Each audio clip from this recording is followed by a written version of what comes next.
নির্মল মনোজন সোমোহে পাবা মোহে কপট ছল ছিদ্র না ভাবা। বলছে নির্মল হতে হবে, সহজ সরল হতে হবে।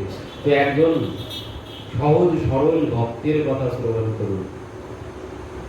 কেমন সহজ সরল দেখুন। দুঃখের সময় মানুষ কি করে? কোনো যদি সংকট আসে, আপদ বিপদ যদি আসে, তখন সবাই কি করে? নিজে বাঁচার পথ খুঁজি। আমরা সবাই নিজে বাঁচার পথ খুঁজি।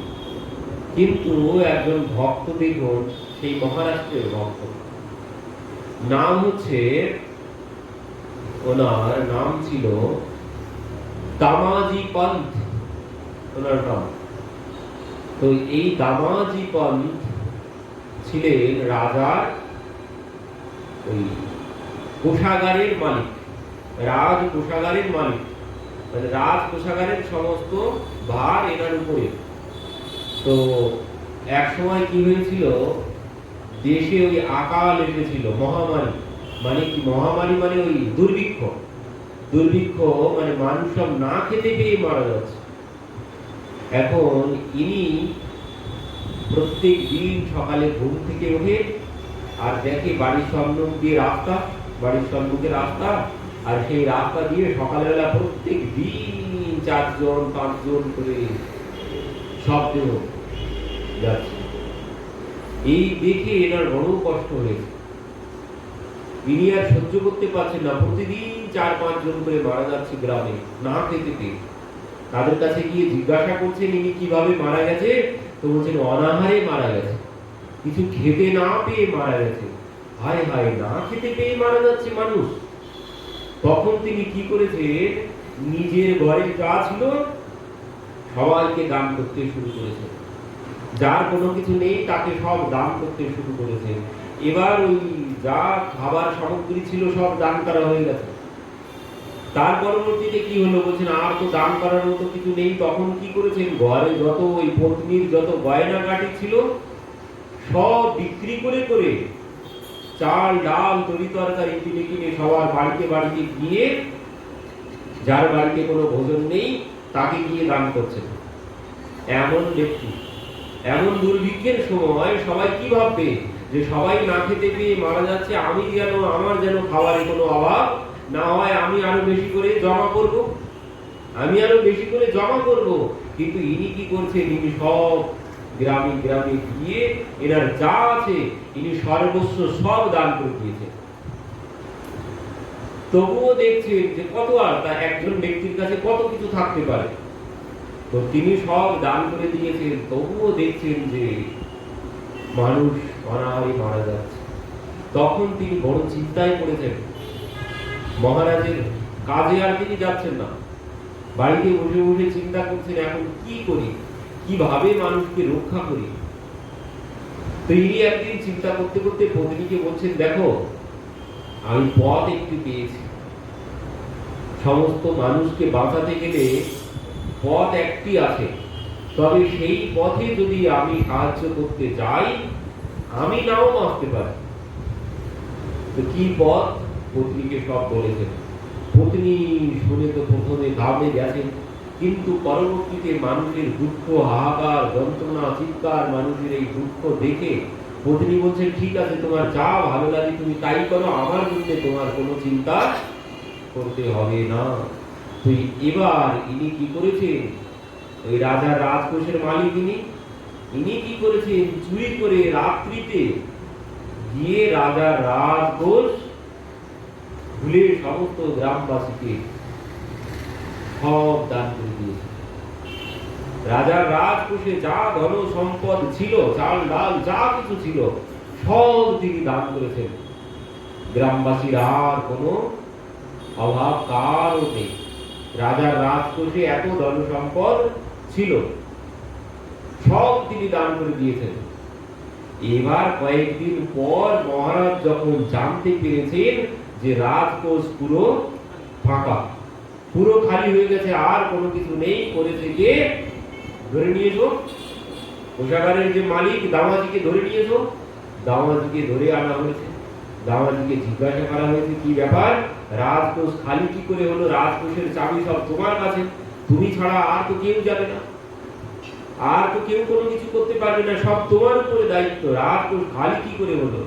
তখন দামাজি বলছেন, মহারাজ ক্ষমা করুন, গ্রামের মানুষের দুর্ভিক্ষ দেখে আমি সহ্য করতে না পেরে আমি সব দান করে দিয়েছি গ্রামবাসীদের মধ্যে, আর কারোর মধ্যে কোনো অভাব অনটন নেই। রাজার রাজকোষে এত সম্পদ ছিল, সমস্ত প্রজারা সবাই এখন নিশ্চিন্তে আছে।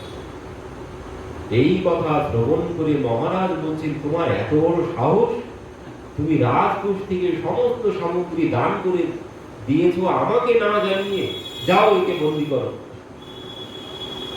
বন্দী করা হয়েছে। এবার তিনি সেই বন্দিশালায় বসে বসে ভগবানকে ডাকছেন, হে প্রভু, আমার তো কোনো পথ ছিল না, সবাই না খেতে পেয়ে মারা যাচ্ছে, আমি আর কি করব? তাদের দুঃখ যন্ত্রণা সহ্য না করতে পেরে আমি এই কর্ম করেছি। প্রভু, আমার যদি কোনো অপরাধ হয় তো তুমি আমাকে ক্ষমা করে দিও। পাণ্ডরীনাথকে বলছেন, মহারাষ্ট্রের ভগবান হচ্ছে পাণ্ডরীনাথ, হে পাণ্ডরীনাথ, তুমি রক্ষা করো, তোমার যা ভালো লাগে তুমি তাই করো। তো এই কথা যখন তিনি ভগবানকে নিবেদন করছেন, এদিকে কি হয়েছে, মহারাজ দিনক্ষণ ঠিক করে ফেলেছে। মহারাজ দিনক্ষণ ঠিক করেছেন যে এই দামাজিকে শুলিয়ে চড়ানো হবে, অমুক দিন অমুক সময়ে দামাজিকে শুলিয়ে চড়ানো হবে। এত বড় কর্মের জন্য সে আমার সমস্ত রাজকোষ খালি করে দিয়েছে আমাকে না জানিয়ে, তো এর শাস্তি তাকে শুলিয়ে চড়ানো হবে। দিনক্ষণ সব ঠিক করেছেন। এবার দামাজিকে বলছেন, সংবাদ দেওয়া হয়েছে যে আগামী দিন আপনাকে শুলিয়ে চড়ানো হবে, আপনি প্রস্তুত হন। তো দামাজি এবার কি করেছেন, সবাইকে বলছেন, দেখো তোমরা এক কাজ করো, ওই আমাকে একটা গীতা দাও, যে কয়েকদিন হাতে আছে আমি এই গীতা পাঠ করবো এখানে বসে বসে। তো এবার উনি প্রত্যেকদিন ওই গীতা পাঠ করেন, আর ওই যে সর্বধর্মান পরিত্যজ্য মাম একম শরণম ব্রজঃ, বলছেন অহন্ত্যম সর্ব পাপেভ্যো মোক্ষয়িষ্যামি মা শুচো। প্রভু, তুমি বলেছো সর্বধর্মান পরিত্যজ্য মাম একম শরণম ব্রজঃ, যে আমার চরণে শরণাগত হয়েছে তার সমস্ত দায়ভার আমি গ্রহণ করি। তো প্রভু, সব তোমার হাতে, তোমার যা ইচ্ছা হয়, এতে যদি তুমি প্রসন্ন হও, আমাকে যদি শুলে চড়ানো হয় তাতে যদি তুমি প্রসন্ন হও, তাতেই আমি রাজি আছি। তোমার কাছে আমার কোনো মানে নালিশ নেই। আমরা যেমন কি করি, ভক্ত কোনোদিন নালিশ করে, প্রেমিক কোনোদিন, যিনি প্রেমিক হবে কোনোদিন নালিশ করবে না। এই হচ্ছে প্রেমের পরীক্ষা, একদম ভালো করে পরীক্ষা করে নেবে। যিনি ভালোবাসবে আমাকে, সে আমার সাথে থেকে যতই কষ্টে থাকুক না কেন, কোনোদিন বলবে না যে তুমি আমাকে করেছো কি, তুমি আমাকে কি দিয়েছো, তোমার সাথে থেকে আমার এই কষ্ট, আমার সেই কষ্ট। যদি কোনোদিন কেউ কাউকে ভালোবাসে, কোনোদিন কোনো নালিশ সে করবে না, তাই সে যতই কষ্টে থাকুক। ভালোবাসায় কোনোদিন নালিশ হয় না, ভালোবাসায় কোনোদিন নালিশ হয় না। ভালোবাসায় কি হয়, তুমি যেভাবে রাখবে আমি সেখানেই থাকবো, সেভাবেই থাকবো। কোনোদিন বলবে না যে তুমি আমার জন্য কি করেছো, এই কষ্ট পাচ্ছি, আমি সেই কষ্ট পাচ্ছি, বুঝে নেবেন সেখানে কোনো ভালোবাসা নেই, সেখানে স্বার্থ ছাড়া অন্য কোনো কিছু নেই। এই ভালোবাসা পাওয়া বড় ভাগ্যের বিষয়, পাওয়া যায় না, এমন ভালোবাসা পাওয়া যায় না। ওই যে গতদিন আমরা শ্রবণ করেছিলাম, স্বার্থ লাগি করো সব প্রীতি সুর নর মুনি সবকে কেউ রীতি, স্বার্থ লাগি করো সব প্রীতি। সবাই স্বার্থের জন্য ভালোবাসে, ও ভগবানের কাছেও আসে স্বার্থের জন্য, ভগবানের কাছেও আসে স্বার্থের জন্য। এই ভালোবাসা পাওয়া বড় কঠিন। এমন ভালোবাসা যেখানে ভালোবাসা আছে সেখানে কোনোদিন কেউ নালিশ করবে না। যেমন প্রহ্লাদ মহারাজ, যেমন মীরাবাই, যেমন কপিল দাসজি, এনারা কোনোদিন বলেননি, প্রহ্লাদ মহারাজ কোনোদিন বলেননি, সুদামা কোনোদিন বলেননি যে আমি তোমার ভক্ত, আমি যে তোমার নাম করি, আর তার জন্য তুমি আমাকে এত কষ্ট দিলে, এত কষ্ট দিচ্ছ প্রভু, আমি তোমার নাম করি, আমি তোমার ভক্ত, কোনোদিন তারা নালিশ করেননি, কোনোদিন ভগবানকে জানাননি। প্রহ্লাদ মহারাজ বলছেন, প্রভু হয়তো আমার পূর্ব জন্মের কোনো পাপ ছিল, তার জন্যই কষ্ট ভোগ করছি। সুদামাও ওই একই কথা বলছেন। সমস্ত ভক্ত যারা, মানে প্রেমী যারা, যাদের ভগবানের চরণে প্রেম আছে, তারা কি বলছেন? তারা বলছেন আমার হয়তো কোনো প্রারব্ধ ছিল, তাই ভোগ করছি। কোনোদিন তারা ভগবানকে বলেন না যে প্রভু তোমার কোনো বিচার নেই, আমি তোমার নাম করি, তুমি আমার সাথে এই ব্যবহার করছো। এ কোনোদিন কোনোদিন কোনো প্রেমিক বলতেই পারে না আমি যে তোমাকে এত ভালোবাসি আর তুমি আমাকে এত কষ্ট রেখেছো। এ কোনোদিন কেউ বলবে না। যিনি প্রেমিক হবেন, যেখানে স্বার্থ আছে সেখানেই এই কথা আছে। তো ইনিও ওই প্রেমিক ভক্ত।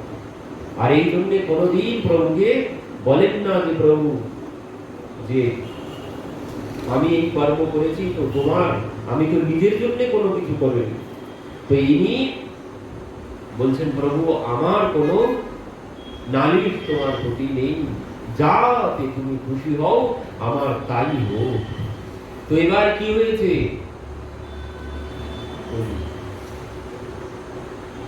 ইনি যখন সেই বন্দী হয়ে সেখানে বসে বসে এই কথা ভগবানকে বলছেন যে প্রভু আমি তো নিজের জন্য কোনো কিছু করিনি, তোমার যা ভালো হয় তুমি তাই করো আমার সাথে, আমার কোনো কিছু বলার তোমার প্রতি নেই। আর একজন ভক্ত ছিলেন, দেখুন একজনের কথা বলতে গেলে আরেকজনের প্রসঙ্গ চলে আসে। একজন বলছেন কি, হরি জানে সব জনন কি, মানে ভক্তন কি পীর, মানে ভগবান জানেন ভক্তের যন্ত্রণা, ভগবান জানেন ভক্তের যন্ত্রণা। এই কথা কি বলছেন? এই কথা বলছেন আরো একজন ভক্ত, ঠিক একই রকমের ভক্ত। আমরা গত প্রসঙ্গে নিষ্ঠার কথা শ্রবণ করছিলাম, ইনিও ঠিক এমন নিষ্ঠাবান ভক্ত ছিলেন। জয়মল মীরাবাইয়ের সম্পর্কে ভাই হয়, মানে মীরাবাই থেকেই সে এই প্রেম লাভ করেছে, এই ভালোবাসা লাভ করেছে ভগবানের প্রতি। তো সেই জয়মল তার জীবনে এমন নিষ্ঠা ছিল, ওই বলছি না যদি মৃত্যু আসে, নিষ্ঠা চাই জীবনে, আর সেই নিষ্ঠার মধ্যে যদি মৃত্যু আসে, মৃত্যু স্পর্শ করতে পারবে না। তো এই জয়মল এনার এমন নিষ্ঠা ছিল, ইনি প্রত্যেক দিন 4 ঘন্টা করে ভজন করেন, 4 ঘন্টা ভগবানের নাম করেন, সেবা পূজা মানসিক ভাবে। তো 4 ঘন্টা ভগবানের সেবার জন্য, এত থেকে এত পর্যন্ত ঠিক 4 ঘন্টা। এর মধ্যে পৃথিবী যদি প্রলয় হয়ে যায়, কেউ যদি এসে বাধা দেয়, মৃত্যুদণ্ড তার, তিনি তখন রাজা। এই 4 ঘন্টার মধ্যে কেউ যদি এসে এখানে ডিস্টার্ব করে, তাহলে তার মৃত্যুদণ্ড। তো সেই জয়মল কি করেছে, পরবর্তীতে একদিন তিনি ওই সেবায় নিযুক্ত আছেন, চিন্তনে নিযুক্ত আছেন। এমন সময় কি হয়েছে, জয়মলের মানে পাশের এক রাজা ছিল এনার শত্রু। তো সেই শত্রু রাজা এনাকে বারবার আক্রমণ করেছে, কিন্তু পরাজিত করতে পারেননি। পরবর্তীতে জানতে পেরেছেন যে জয়মল এই 4 ঘন্টা সময়, 4 ঘন্টা যদি যমও আসে, ইনি ওই ভগবানের সম্মুখ থেকে ওঠেনি না। তো এই শত্রু রাজা ইনি চিন্তা করেছেন যে এই 4 ঘন্টার মধ্যেই আমরা আক্রমণ করব, যে 4 ঘন্টায় ভগবানের সেবায় নিযুক্ত থাকে, এই 4 ঘন্টার মধ্যে আমরা আক্রমণ করব। তো এবার কি করেছে, আক্রমণ তারা করেছেন এই 4 ঘন্টার মধ্যে। কারণ এই 4 ঘন্টার মধ্যেও পৃথিবী লয় হয়ে গেলে উনি উঠবেন না আসন থেকে। 4 ঘন্টা তিনি আসন থেকে কিছুতেই উঠবেন না। আর এই 4 ঘন্টার মধ্যে সেই শত্রু রাজা তিনি আক্রমণ করেছেন এনার রাজ্যে। এবার এনার রাজ্যে যখন ওই মেড়তা, এনার রাজ্যের নাম মেড়তা, তো মেড়তা যখন আক্রমণ করেছে, চারিদিকে মেড়তা তো ঘিরে নিয়েছেন শত্রুরা এসে। এবার ওই যিনি ওই গুপ্তচর থাকেন, গুপ্তচর এসে মহারাজের কাছে সংবাদ দিতে এসেছেন। এসে দেখছেন মহারাজ তো নেই, সঙ্গে সঙ্গে মহারাজের মায়ের কাছে গেছেন, কারণ অন্য কেউ ওইখানে গিয়ে মহারাজকে এখন জানাতে পারবেন না। তো মাকে গিয়ে জানিয়েছেন, মা গিয়ে উপস্থিত পুত্রের কাছে গিয়ে বলছেন, পুত্র এই এই ঘটনা, শত্রুরা এসে আমাদের মেয়েটা সব ঘিরে নিয়েছে। তখন ইনি কোনো কথা বলেননি। মা বলছেন, বাবা তুমি তো যাবে না আমি জানি, তবে তুমি ওই আক্রমণের আদেশ দাও, তোমার আদেশ ছাড়া তো কেউ আক্রমণ করবে না, কোনো সৈন্য আক্রমণ করবে না, তো তুমি আদেশ দিয়ে দাও। তো সেখানে জয়মল কি বলছে, সেই ভজনে বসে বলছেন, হরি জানে সব জনন কি পীঠ, ভগবান জানেন সমস্ত ভক্তের কষ্ট, ভগবান জানেন মানে ভক্তের সব কষ্ট। এই কথা বলেছে, আর কোনো কথা বলেনি, অন্য কোনো কথা বলেননি, শুধু এইটুকু কথা বলেছেন। আর বলতেই কি হয়েছে, সঙ্গে সঙ্গে ভগবান রামচন্দ্র সেখানে এসে উপস্থিত হয়ে কি করেছেন, ওই জয়মলের যে ঘোড়া ছিল সেই ঘোড়া নিয়ে তিনি কি করেছেন, ওই যে মহলের উপরে উঠেছেন, মহলের উপরে উঠেছেন ঘোড়া নিয়ে, উঠে ওই যেখানে শত্রুরা ঘিরেছিল সেই শত্রুদের মাঝখানে সেই ঘোড়া নিয়ে লাফ দিয়ে গিয়ে পড়ে ভগবান শত্রুদের মাঝখানে ধনুর্বাণ হাতে নিয়ে দাঁড়িয়েছেন মাত্র।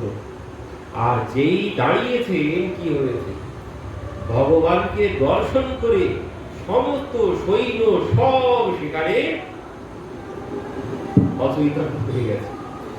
রূপ দেখে সব জ্ঞানান্বিত, কারো আর জ্ঞান নেই, সব যেন নেশাগ্রস্ত হয়ে যে যার মতো পড়ে আছে।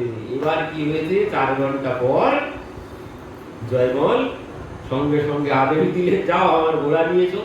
ঘোড়া নিয়ে আসা হয়েছে।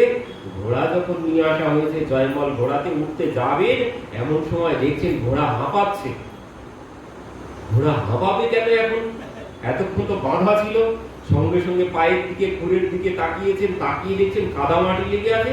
কি ব্যাপার, এ তো মনে হচ্ছে কোথার থেকেও দৌড়িয়ে গেছে এখন, কি ব্যাপার, এ তো হাঁপাচ্ছে, আর একে নিয়ে গেলে তো যুদ্ধই সম্ভব নয়, অন্য ঘোড়া নিয়ে এসো। সঙ্গে সঙ্গে অন্য ঘোড়া আনা হয়েছে।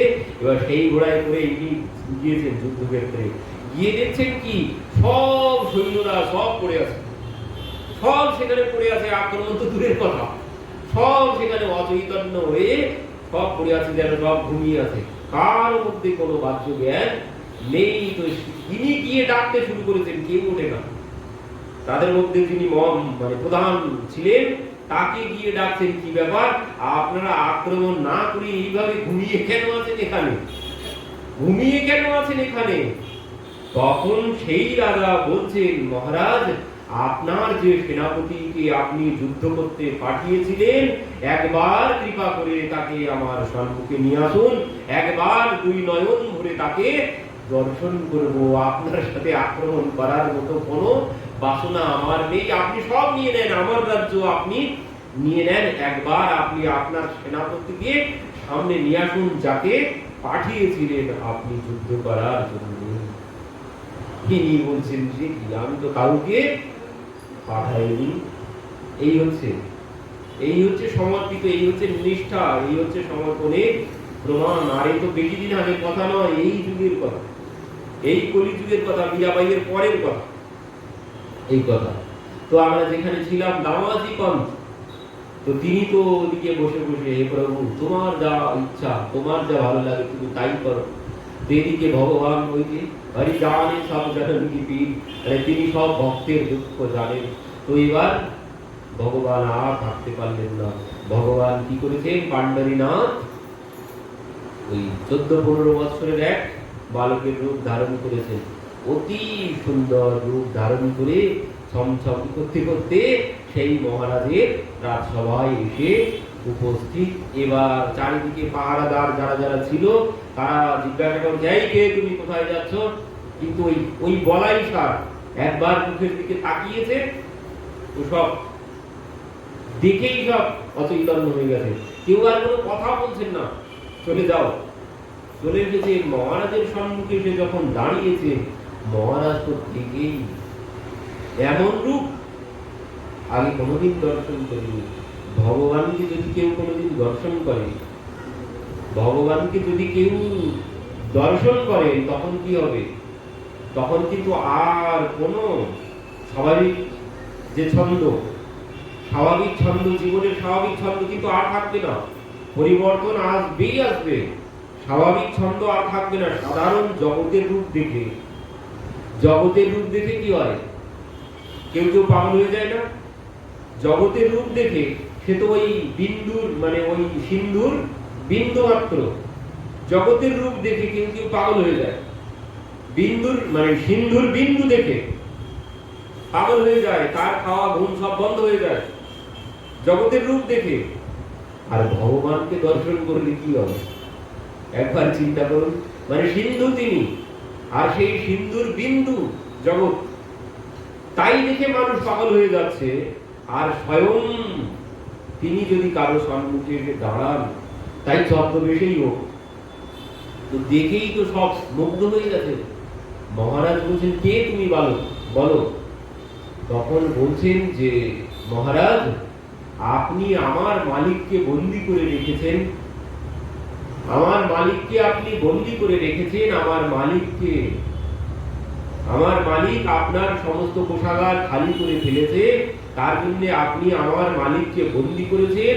আপনি আমার মালিককে শুলে চড়াবেন এও সিদ্ধান্ত করে ফেলেছেন। তো আমার মালিককে ছাড়িয়ে নিয়ে যাওয়ার জন্য আমি এসেছি।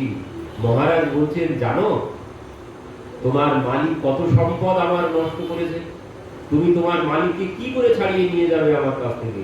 বলছেন, আমার মালিক যত সম্পদ নষ্ট করেছে সমস্ত সম্পদ আমি আপনাকে দিয়ে আমার মালিককে ছাড়িয়ে নিয়ে যেতে গেছি। আর যেই বলেছেন, সবাই যারা যারা ছিল সব হো করে হাঁটতে শুরু করেছেন। বলছেন, কোন সম্রাটও এসে ওই সম্পদ পূর্ণ করতে পারবে না। কই তোমার সম্পদ কই? ভগবান একটা হাতে ওই ঝুলি নিয়ে গিয়েছিলেন, বলছেন এই তো এই ঝুলির মধ্যে আছে। আর যেই বলেছেন ঝুলির মধ্যে আছে, হো করে সব রাজা মন্ত্রী যা যা ছিল সেনাপতি সবাই হাঁটতে শুরু করেছে। এই বালক বলে কি, মহারাজ বলছেন, বালক তোমাকে তো দেখতে অতি সুন্দর, তোমার কথাও অতি মিষ্টি, কিন্তু তুমি যা বলছো কোনোদিন সম্ভব নয়। তুমি তোমার মালিককে কোনোদিন এখান থেকে উদ্ধার করতে পারবে না। তোমার মালিক যে সম্পদ আমার নষ্ট করেছে সে কোনোদিন পূর্ণ করা সম্ভব নয়। তো বলছে, না আমি আমার মালিককে এখান থেকে উদ্ধার করব। তো মহারাজ বলছেন, কই দেখি তুমি দাও সম্পদ। এবার যেই বলেছেন কই দেখি তুমি দাও সম্পদ, ভগবান কি করেছেন, ওই ঝুলি নিয়ে উল্টো করে নাড়া দিতে শুরু করেছেন। সেখানে পাহাড় হয়ে গেছে, স্বর্ণের মোহরের পাহাড় হয়ে গেছে, অন্যের পাহাড় হয়ে গেছে, হিরে মণি মুক্তার পাহাড় হয়ে গেছে। এই দেখেই তো মহারাজ মুগ্ধ হয়ে গেছে। এই চমৎকার দেখেই, মানে চমৎকারকেই নমস্কার করে জগৎ। এই চমৎকার দেখে মহারাজের আর মুখ থেকে বাণী বার হচ্ছে না। মহারাজ হা হয়ে গেছে, কি দেখছি, এই বালক কে? বলছেন, মহারাজ আপনি পেয়েছেন আপনার যে সামগ্রী সম্পদ আমার মালিক নষ্ট করেছিলেন সব আপনি পেয়েছেন? বলছেন, হ্যাঁ পেয়েছি। তাহলে মহারাজ লিখে দিন যে আমার মালিক সাজা থেকে মুক্ত হয়ে গেলেন, তিনি আর শুলে চলবেন না, লিখে দিন। তো সঙ্গে সঙ্গে মহারাজ লিখে নিজে সই করে মোহর দিয়ে পত্র দিয়ে দিলেন। এবার কি হয়েছে, পত্র নিয়ে ভগবান চমচম করতে করতে সেখান থেকে চলে এলেন। আর এই মহারাজ ওই দিকেই তাকিয়ে আছে, ওই দিকেই তাকিয়ে আছে ভগবানের দিকে, আর যেন নজর রাতে তিনি কিছুতেই পারছেন না ভগবানের থেকে। এবার এই চমৎকার দেখে তো সবাই অবাক হয়ে গেছে, মহারাজের খাওয়া ঘুম সব বন্ধ হয়ে গেছে এই চমৎকার দেখে। আর ওই বালককে দেখে, এই বালককে এমন শক্তি এর মধ্যে। তো এবার কি হয়েছে, এদিকে রাজা সংবাদ দেওয়ার আগে রাজা লোকজনদেরকে বললেন, যাও দামাজিকে উদ্ধার করো, মানে মুক্ত করে দাও সেখান থেকে, তার সাজা মুক্ত হয়ে গেছে।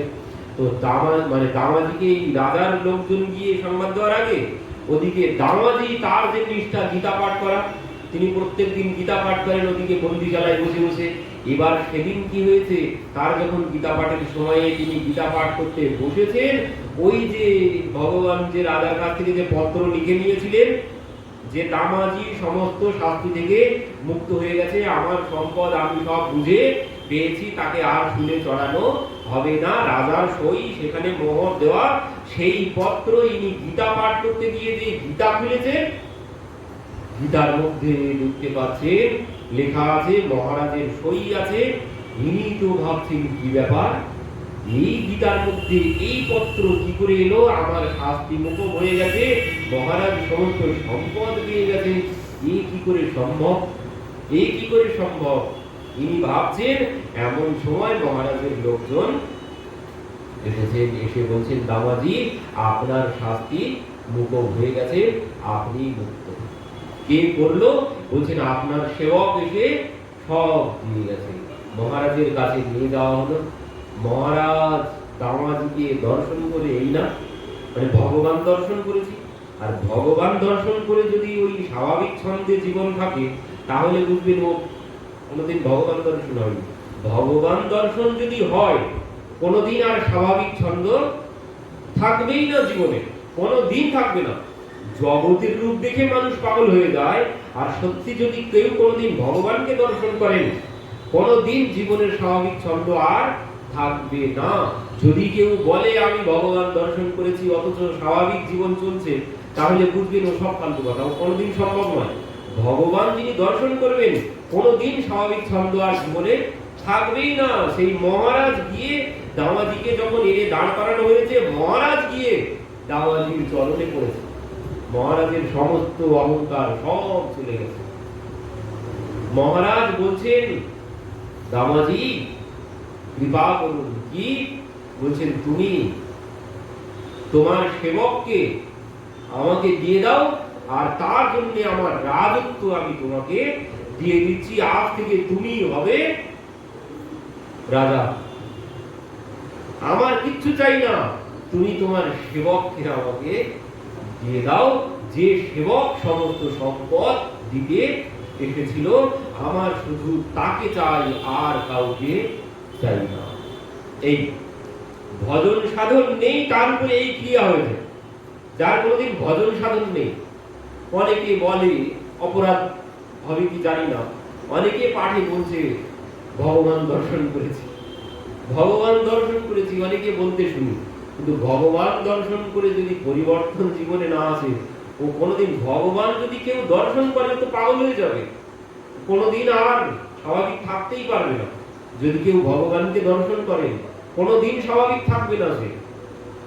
তিনি বলছেন আমার আর কিচ্ছু চাই না, তুমি আমাকে তোমার ওই সেবককে দিয়ে দাও, রাজত্ব তুমি নিয়ে নাও, সিংহাসনে তুমি বসো, আমার আর কিছু চাই না। তখন দামাজি বলছেন, মহারাজ আমার তো কোনো সেবক নেই, আমার সেবক কোথায়? আমার কিছুই নেই, আমার কোনো সেবক নেই। বললেন, না, তোমার সেবক এসে সব কিছু দান করে গেছে, আমার সম্পদও কিছু লাগবে না, যা দিয়েছে সব তুমি নিয়ে নাও, আমার কিছু লাগবে না, তুমি তোমার ওই সেবককে আমাকে দাও। তখন দামাজির আর বুঝতে বাকি নেই, তিনি কি করেছেন? পান্ডারীনাথের সম্মুখে মহারাজকে নিয়ে দাঁড় করিয়েছেন। পান্ডারীনাথের মন্দিরে নিয়ে গিয়ে বলছেন, মহারাজ দেখুন তো সেই বালক, সে এই কিনা? আর যেই বলেছেন, মহারাজ বলছে, মানে কেউ মানে সবাই দেখছে পান্ডারীনাথ দাঁড়িয়ে আছে, কিন্তু মহারাজ দেখছেন ওই যে বালক গিয়েছিল পটুলি হাতে, মহারাজ দেখছেন সেই বালকই এখানে পটুলি হাতে দাঁড়িয়ে আছে। আর মহারাজ দৌড়িয়ে গিয়ে পান্ডারীনাথের চরণে গিয়ে পড়েছেন। দামাজি কি প্রভুকে বলছেন, প্রভু আমার আর তোমাকে ছাড়া কোনো কিছু চাই না, আমার শুধু তোমাকে চাই, আমার আর রাজত্বের কোনো প্রয়োজন নেই। ভগবান দর্শন করলে আর কোনো মোহ, লোভ, লালসা কোনো কিছু থাকবে না, সব উজাড় করে দিতে ইচ্ছে হবে। ভগবান দর্শন করলে কি হয়? ভগবানকে যদি কেউ দর্শন করে না, তখন মনে হয় আমরা এখন কি করি? এখন আমরা সামগ্রী দেই, ফল মিষ্টি দেই, ভগবানকে ফল মিষ্টি ফুল দিচ্ছি, কিন্তু যখন সরাসরি ভগবানকে দর্শন করব, তখন জীবন দিয়ে দিতে ইচ্ছে হবে, তখন জীবন দিয়ে দিতে ইচ্ছে হবে, তখন আর নিজের বলে কোনো কিছু থাকবে না, নিজেকেই চরণে সমর্পণ করতে ইচ্ছে হবে যদি কেউ ভগবানকে দর্শন করে। আর যদি বলে আমি ভগবানকে দর্শন করেছি অথচ স্বাভাবিক জীবনযাত্রা যেভাবে চলতো সেভাবেই চলছে, তাহলে বুঝবেন ও সম্পূর্ণ মিথ্যে কথা, কোনোদিন সম্ভব নয়। কেউ যদি ভগবানকে দর্শন করে জীবনে আর সে পাগল হয়ে যাবে যদি কেউ একবার ভগবানকে দর্শন করে। তো এই দামাজি মহারাজ পাগল হয়ে গেছে ভগবানকে দর্শন করে। তখন পরবর্তীতে দামাজিকে বলছেন, এই ছিলেন, ইনি গিয়েছিলেন। সেদিন থেকে মহারাজ কি করলেন? মহারাজ পাণ্ডারীনাথের ভক্ত হয়ে গেলেন। আর এই প্রত্যেক একাদশীতে ওদিকে তো দায়িত্ব আছে, কিন্তু দায়িত্বে আর কোনো মন নেই। যেমন সেই কার ক্ষেত্রে হয়েছিল, সবই মনঃ পাদারবিন্দ, মানে সমস্ত মন প্রাণ সব ওই যে কার যেন ওই যে সবই মনঃ কৃষ্ণ পাদারবিন্দে, মানে সব কিছু ভগবানের সমর্পণ করে তিনি সর্বক্ষণ ভগবানের সেবায় নিযুক্ত থাকতেন। রাজত্বের দিকে তার কোনো লক্ষ্য ছিল না, ভগবানই রাজত্ব পরিচালনা করতেন। কার ক্ষেত্রে হয়েছিল, নাম তো আমার স্মরণ রাখছে না, ওই যে একাদশীর ওই যে মহাত্মা আছে যেখানে, অম্বরীশ মহারাজ। সবাই মনে হয় কৃষ্ণ পাহাড়, মানে সমস্ত মন ভগবানের চরণে দিয়ে রেখেছেন। রাজত্ব তিনি দেখতে চান না, তিনি ভগবানের সেবা, সর্বক্ষণ ভগবানের সেবার জন্য সামগ্রী, সবকিছু ভগবানের সেবার কাজ নিজে হাতে করেন। ও রাজত্ব দেখা তার সময় নেই। তো এই মহারাজ ঠিক সেদিন থেকে এমন হয়ে গেলেন।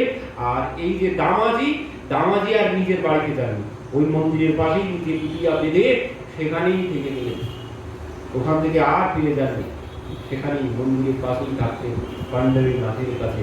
তো এই হচ্ছে সমর্পণ, এই হচ্ছে প্রেম ভক্তি লাভের ফল। এমন ভাবে যদি সমর্পিত হতে পারি, মানে অনন্য চিন্তায় মানে অন্য কোনো দিকে আমার মন থাকে, সম্পূর্ণরূপে ভগবানে সমর্পিত। আর ওই প্রেম ভক্তি চাই, সম্পূর্ণরূপে সমর্পিত কখন হব, প্রেম ভক্তি ছাড়া কোনোদিন সমর্পিত হওয়া সম্ভব নয়। আর তার জন্যই মহাপ্রভু বললেন ওই সর্বসিদ্ধি জীবের কিসে হবে, বললেন পরম পুরুষার্থ শাস্ত্র কহে শ্রবণ কীর্তন কৃষ্ণ প্রেম সেবা ফলের পরম সাধন। এই হচ্ছে পরম সাধ্য বিষয়, জীবের সাধ্য বিষয় হবে প্রেম ভক্তি। আর প্রেম ভক্তি যখন লাভ করে যাব, তখনই এমনই পরিস্থিতি হবে, এমনই হবে আমার সাথে, যখন প্রেম ভক্তি লাভ করতে পারবো। কিন্তু এ বড় কঠিন, কিন্তু কঠিন কিছু নয়। ভগবান বলেই দিলেন অভ্যাসেন তু কৌন্তেয় বৈরাগ্যেন চ গৃহ্যতে। অভ্যাস করতে হবে, অভ্যাস করতে করতে সবই সম্ভব হবে। তার জন্য অভ্যাস এক দুই দিনে সম্ভব নয়। সদা সেব্য, সদা সেব্য, সদা সর্বক্ষণ এই সেবা, এই শ্রবণ কীর্তনের মধ্যে সর্বক্ষণ। তারপর কি হবে বলছেন, এই শ্রবণ কীর্তন করতে করতে যখন ওই মহাপ্রভু বললেন খাইতে শুইতে যথা তথা নাম লয়, দেশ কাল নিয়ম নাস্তি সর্বসিদ্ধি হয়। এমন কখন হবে, এই খাইতে শুইতে যখন নাম হতেই থাকবে। ও মালা যখন হাতে নিলাম তখন নাম হবে না, মালার শেষ কখন হবে, যখন এই খাইতে শুইতে মালার প্রয়োজন হবে না, অটোমেটিক মেশিন ও বন্ধ হবে না। মেশিন যখন অটোমেটিক হয়েই গেছে, ও ঘুমের মধ্যেও হতে থাকবে।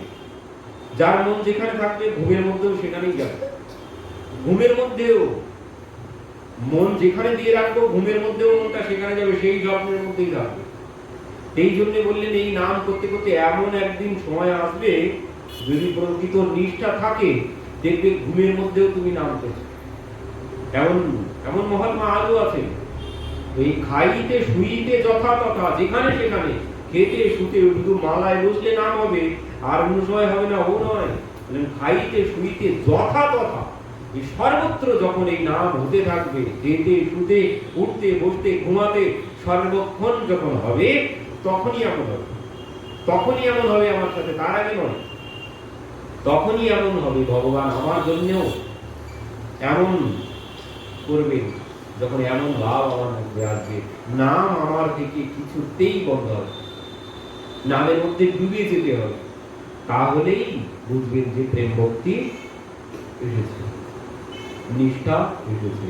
আর এমন যেদিন নিষ্ঠা আসবে, সেদিনই ভগবান আমাকে সব দিক থেকে এভাবে রক্ষা করবেন। তিনি যে যোগক্ষেম মহামহম, কখন রক্ষা করবেন, এমন পরিস্থিতি যেদিন আসবে, সেদিনই তিনি যোগক্ষেম মহামহম, তিনি আমার সমস্ত দায়ভার গ্রহণ করে নেবেন। মানে আমি যখন সম্পূর্ণরূপে নিজেকে তার চরণে দিয়ে দেব, তখনই তিনি আমাকে সব দিক থেকে রক্ষা আজও করবেন। এইভাবে নিজেকে সমর্পণ করতে হবে তার জন্য। তো আজ আমাদের কথা এখানেই বিশ্রাম হলো। জয় জয়